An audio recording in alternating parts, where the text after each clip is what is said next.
Sem Vojko Strahovnik, prihajam z oddelka za filozofijo, kjer se večinoma ukvarjam s temami, ki so povezane z etiko, spoznavno teorijo in pa metafiziko. Bolj specifično me zanima predvsem presečišče normativnosti in pa izkustva, recimo na področju etike, so občutja moralnega obžalovanja ali pa moralnega sramu povezana z normativnimi izhodišči moralnih teorij, ali pa tudi pri vidiku spoznavne teorije, pravzaprav kako so naša občutja glede naših prepričanj, recimo trdnost prepričanj ali pa dokazila, ki jih zanje imamo, povezana s tem, kako razumemo spoznavno racionalnost. Etika kot filozofska disciplina v bistvu se v osnovi ne spreminja. Zanimajo vprašanja, ki so povezana z dobrim življenjem, s tem, kako moramo živeti, z našimi dolžnostmi, obveznostmi, s pravicami, ki jih moramo prepoznati drugih. Seveda se pa spreminja svet, v katerem etično razmišljamo, z novimi tehnologijami, z novimi dogajanji in podobno. Dobro je pravzaprav lahko razumemo tako zelo v aristotelovskem smislu tisto, k čemur pravzaprav naj bi težili, tisto, kar imamo za ideale, tisto, kar nas žene pri našem udejstvovanju, tako na osebni ravni kot na ravni skupnosti. Ja, to je zelo težko odgovoriti, ampak mislim, da je v človeku težnja pravzaprav po dobrem, tako kot so v bistvu nastavki pri našem recimo spoznanju, če dam neko kontrastno smer. Nastavki pri našem spoznanju so usmerjeni k resnici. Ko smo nekaj prepričani, smo hkrati tudi prepričani, da je to resnično. Zelo malo ljudi srečaš, ki bi imeli prepričanje, za katera bi sami mislili, da so to neresnica. Seveda, kako pa ugotovimo, kaj je resnica ali pa na kakšen način oblikujemo naše prepričanje, je pa lahko zelo izkrivljeno, popačeno, polno nekega komunikacijskega šuma. Zato ni presenetljivo, da se izkaže, da pač nekatera naša prepričanja niso resnična. Resnica v zelo tradicionalnem smislu je ujemanje naših misli ali pa naših izjav s svetom samim. Jaz bi rekel, da zaenkrat še ne spreminja človeka samega, gotovo pa spreminja svet, v katerem živimo. Umetna inteligenca je niz nekih tehnologij, ki pravzaprav poskušajo bodisi preko programiranja, preko tehnik globokega učenja ali pa strojnega učenja, nekako modelirati, posnemati tiste dejavnosti, ki so bile sicer svojstvene za človeško inteligenco. In v tem smislu tudi ta skovanka umetna inteligenca. In do nedavnega so bili seveda vzponi in padci razvoja umetne inteligence, ampak pred nekaj leti nas je presenetil ta res zelo hiter vzpon generativne umetne inteligence, ki radikalno spreminja svet v tem smislu, da ga lahko zelo hitro napolni z nekimi informacijami, ki jih lahko potem preoblikujemo v novice, v izkrivljene podobe sveta, v neke izdelke, ki se zdijo podobnim človeškim. In v takem svetu je pravzaprav zelo težko se orientirati, zelo težko je vedeti, kaj ima avtoriteto pri našem spoznanju.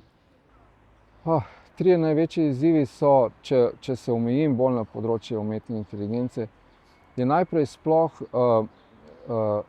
vnovič premisliti nekatere naših pojmov, ki smo jih do nedavna še skoraj brez pomisleka uporabljali. Recimo pojem avtorstva, pojem zaupanja, pojem jezika, pojem govora, pojem pa dihotomija človeško-nečloveško, tudi dihotomija človeško-živalsko.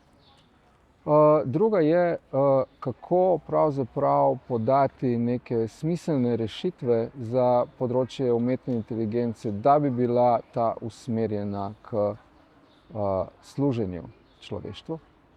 In tretjič je, kako sprejeti ustrezne normativne okvire za takšno regulacijo, ker vsi vemo, da na koncu koncev v sami dejanski praksi šteje pravzaprav neka bolj ali manj pravna regulacija, ki nas potem vse zavezuje k določenim vrstam delovanja.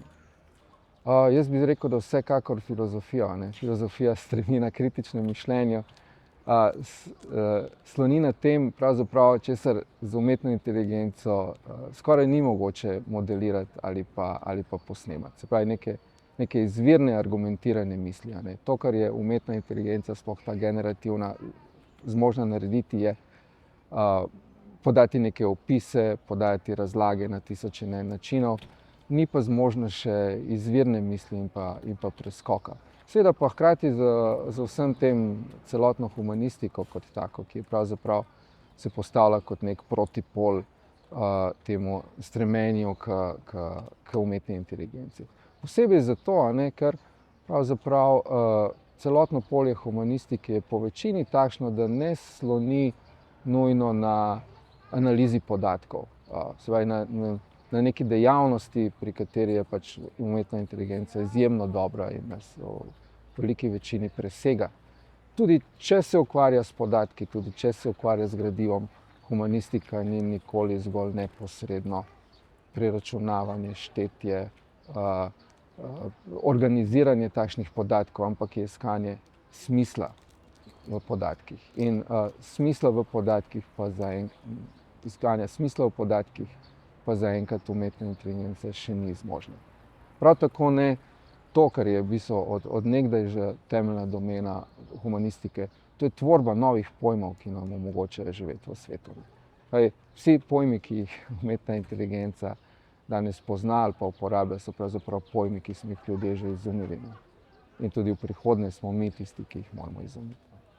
Po mojem mnenju umetni inteligenci ne moramo pripisati nobenega razumevanja.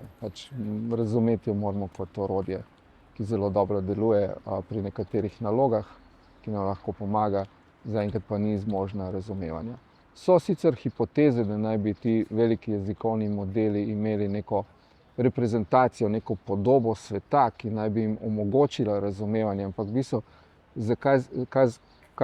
zakaj pravzaprav gre, je, da se pač naučijo nekega kompleksnih povezav med različnimi načini, kako svet opisati, zato da lahko oni podajo nek koherenten odgovor ali pa nek koherenten opis. Ampak to ni samo razumevanje, to je spet samo funkcionalno znanje, podajanje koherentnih in smiselnih opisov.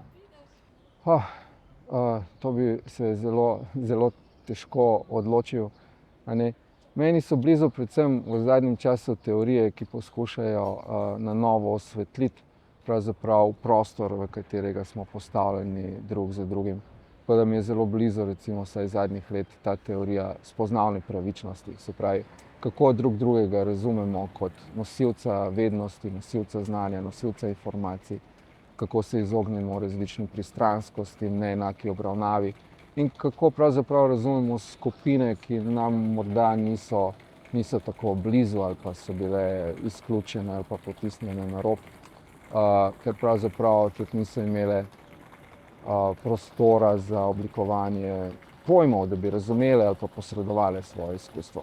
Tako da to se mi zdi ta teorija spoznavne pravičnosti se mi zdi v zadnjih 20-30 letih nek najpomembnejši doprinos filozofije, s katero se jaz ukvarjam k človeštvu kot takšnemu.